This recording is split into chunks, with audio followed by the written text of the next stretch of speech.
လူတယောက်ဟာသူစိတ်အလိုမကျရင်အကောင်းပြောလေစိတ်ဆိုးခြင်းဆိုတာမျိုးပေါင်းတင်ခက်တဲ့လူတွေရှိတယ်တခါတလေဘာမှမဟုတ်ဘဲနဲ့တခုခုသွားမေးလိုက်သူကစိတ်တူခြင်းတိုးတယ်နော်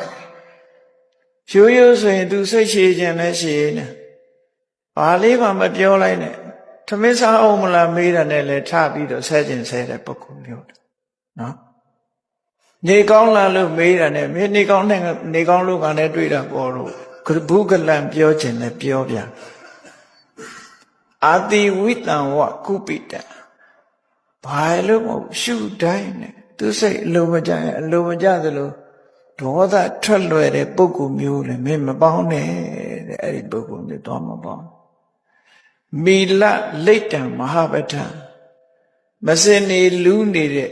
လမ်းမပေါ်မစင်လူးနေတဲ့လမ်းမပေါ်ရှောက်မယ်ဆိုရင်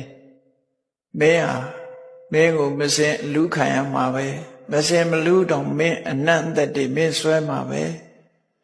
အဲ့ဒါလိုပဲမစင်လူးနေတဲ့လမ်းကြီးကိုရှောင်တယ်လို့မင်းဒီလိုပုဂ္ဂိုလ်မျိုးစိတ်ဟုကနေဆိုဒေါသထိုင်းကနေထွက်တတ်တဲ့ပုဂ္ဂိုလ်မျိုးဘယ်တော့မှမပေါင်းနဲ့လူတွေက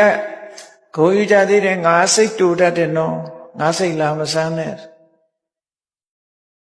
ကိုယ်ဂုဏ်ယူပြီးတော့ပြောတယ်